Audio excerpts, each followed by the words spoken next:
আসসালামু আলাইকুম, কেমন আছেন সবাই? আশা করছি সবাই অনেক ভালো আছেন। আমি ভালো আছি আলহামদুলিল্লাহ। আমি নীতি চলে আসলাম প্রতিদিনকার মতো প্রতিদিনের রান্নাবান্না নিয়ে আর আপনাদের সাথে গল্প করতে। তো প্রথমেই তো দেখতে পেলেন আমি একদম খিচুড়ি, ডিম ভাজি আর টমেটো সালাদ নিয়ে। হ্যাঁ, এই যে শীতের দিন শুরু হয়ে গিয়েছে আর প্রতিদিন সকালবেলা আমার এই সবজি খিচুড়িটা থাকবে আর ডিম ভাজি তো থাকবেই। মানার বাবার শীতের দিনে সকালবেলা খিচুড়ি খেতে অনেক বেশি পছন্দ করে। আর আজকে দুপুরে রান্নাবান্না শুরু করে দিয়েছি খিচুড়ি খাওয়া দাওয়ার পরপরই। মানা ঘুমিয়ে আছে, এই সুযোগে আমাকে রান্নাবান্না সব শেষ করে নিতে হবে। তো আজকে রান্নাবান্নায় তেমন কিছু না, থাকবে হচ্ছে ভর্তা আর আলু ভাজি। তো প্রথমে আমি এখানে অনেকগুলো শুকনো মরিচ ভেজে নিয়েছি, তারপর রসুন আর পেঁয়াজ ভেজে নিচ্ছি। আর এখানে এখন বাদাম ভেজে নিব। বাদাম ভর্তাটা মানহার বাবার অনেক পছন্দ।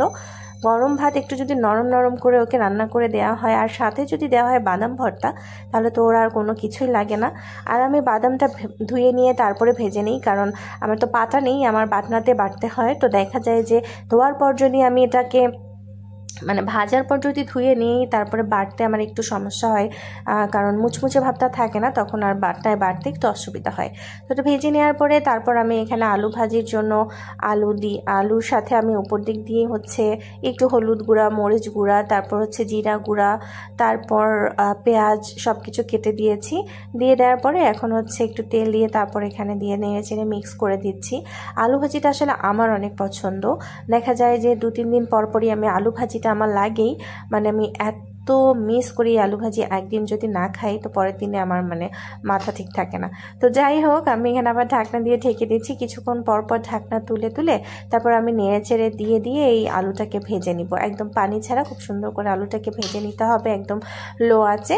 এই আলু ভাজিটা গরম ভাতের সাথে জাস্ট জমে যায়। মাশাআল্লাহ মাশাআল্লাহ মাশাআল্লাহ। কার কার আলু ভাজি পছন্দ?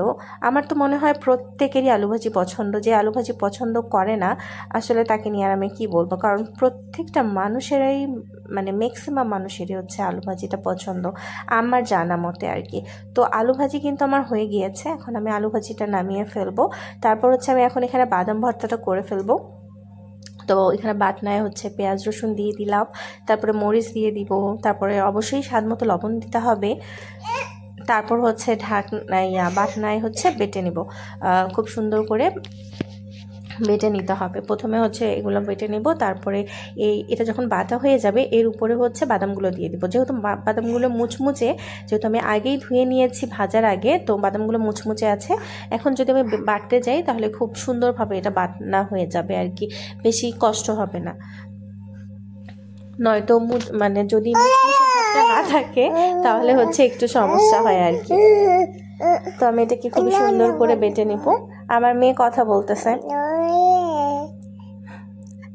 এই দেখেন কত সুন্দর করে বাটনা হয়ে গিয়েছে। আমি অফ ক্যামেরায় করে নিলাম, কারণ যতক্ষণ বাটনা করতে সময় লাগে ততক্ষণ আপনারা আসলে দেখতে পারবেন না, বিরক্ত হয়ে যাবেন।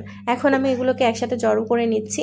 এখন আমি খাঁটি সরিষার তেলের মধ্যে দিয়ে দেবো এবং হাত দিয়ে এখন খুব সুন্দর করে একটু মাখায় নিব। খুবই সুন্দর করে মাখায় নিতে হবে যাতে সরিষার তেলটা বাদাম ভর্তা একদম খুব সুন্দর করে সবগুলোর সাথে মিক্স হয়ে যায়। তো এই তো বাদাম ভর্তা হয়ে গেল এবং আমি অফ ক্যামেরায় আরও 2টা ভর্তা করে নিয়েছি। ভাতে আমি দিয়েছিলাম হচ্ছে কচুমুখী আর হচ্ছে পেঁপে, এই দুটাও আমি ভর্তা করে নিয়েছি। মাশাআল্লাহ, আজকে দুপুরের খাবার এই তো খাবারের প্লেট। আলহামদুলিল্লাহ। আলু ভাজি, বাদাম ভর্তা, তারপর ছিল কচুমুখীর ভর্তা আর ছিল পেঁপে ভর্তা।